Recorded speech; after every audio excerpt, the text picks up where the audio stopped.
ಕರ್ನಾಟಕದ ಕರಾವಳಿ ಸೇರಿದಂತೆ ದೇಶದ ವಿವಿಧ ಭಾಗಗಳಲ್ಲಿ ಭಾರೀ ಮಳೆಯಾಗುತ್ತಿದ್ದು ಜನಜೀವನ ಅಸ್ತವ್ಯಸ್ತಗೊಂಡಿದೆ. ದಕ್ಷಿಣ ಕನ್ನಡದಲ್ಲಿ ಆರೆಂಜ್ ಅಲರ್ಟ್ ಪ್ರಕಟಿಸಲಾಗಿದೆ. ಉಡುಪಿ, ಉತ್ತರ ಕನ್ನಡದಲ್ಲೂ ಧಾರಾಕಾರ ಮಳೆಯಾಗುತ್ತಿದೆ. ಕರಾವಳಿಯಲ್ಲಿ ಮೀನುಗಾರರು ಸಮುದ್ರಕ್ಕೆ ಇಳಿಯದಂತೆ ಹವಾಮಾನ ಇಲಾಖೆ ಮುನ್ನೆಚ್ಚರಿಕೆ ನೀಡಿದೆ. ಬೆಳಗಾವಿ, ಗದಗ, ಹಾಸನ, ಚಿಕ್ಕಮಗಳೂರು, ಬೀದರ್, ಗುಲ್ಬರ್ಗಾ, ಯಾದಗಿರಿಗಳಲ್ಲೂ ಭಾರೀ ಮಳೆಯ ಮುನ್ಸೂಚನೆ ನೀಡಲಾಗಿದೆ.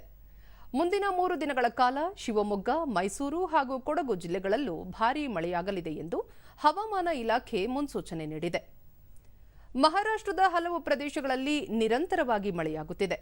ಮುಂಬೈನಲ್ಲೂ ಅಧಿಕ ಮಳೆಯಾಗಿದ್ದು ಹಲವು ಪ್ರದೇಶಗಳಲ್ಲಿ ಜನಜೀವನ ಅಸ್ತವ್ಯಸ್ತಗೊಂಡಿದೆ. ಅಸ್ಸಾಂನಲ್ಲೂ ಅಧಿಕ ಮಳೆಯಾಗುತ್ತಿರುವ ಹಿನ್ನೆಲೆಯಲ್ಲಿ ಬ್ರಹ್ಮಪುತ್ರ ಸೇರಿದಂತೆ 8 ನದಿಗಳು ಅಪಾಯದ ಮಟ್ಟದಲ್ಲಿ ಹರಿಯುತ್ತಿವೆ. 27 ಜಿಲ್ಲೆಗಳ 3,000ಕ್ಕೂ ಅಧಿಕ ಗ್ರಾಮಗಳು ಮಳೆಯಿಂದ ಪ್ರಭಾವಿತವಾಗಿದ್ದು 500ಕ್ಕೂ ಅಧಿಕ ಪರಿಹಾರ ಕೇಂದ್ರಗಳನ್ನು ತೆರೆಯಲಾಗಿದೆ.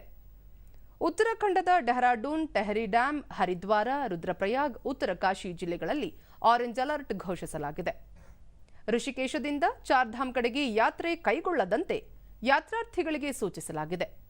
300ಕ್ಕೂ ಅಧಿಕ ರಸ್ತೆಗಳು ಸ್ಥಗಿತವಾಗಿದ್ದು ಮುಖ್ಯಮಂತ್ರಿ ಪುಷ್ಕರ್ ಸಿಂಗ್ ಧಾಮಿ ಮಳೆ ಪೀಡಿತ ಪ್ರದೇಶಗಳ ವೈಮಾನಿಕ ಸಮೀಕ್ಷೆ ನಡೆಸಿದರು. ಬಿಹಾರದಲ್ಲಿ ಗಂಡಕಿ ನದಿ ಉಕ್ಕಿ ಹರಿಯುತ್ತಿದೆ. ಮುಂದಿನ ಕೆಲ ದಿನಗಳ ಕಾಲ ಅರುಣಾಚಲ ಪ್ರದೇಶ, ಅಸ್ಸಾಂ ಸೇರಿದಂತೆ ಈಶಾನ್ಯ ವಲಯದಲ್ಲಿ ಭಾರೀ ಮಳೆಯ ಮುನ್ಸೂಚನೆ ನೀಡಲಾಗಿದೆ.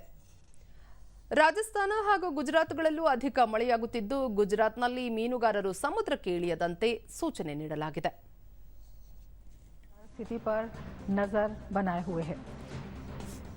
बारिश का ऑरेंज अलर्ट जारी किया है. लगातार हो रही भारी बारिश के चलते नदियों का जलस्तर बढ़ गया है और कई इलाकों के लिए बारिश का अलर्ट जारी किया गया है.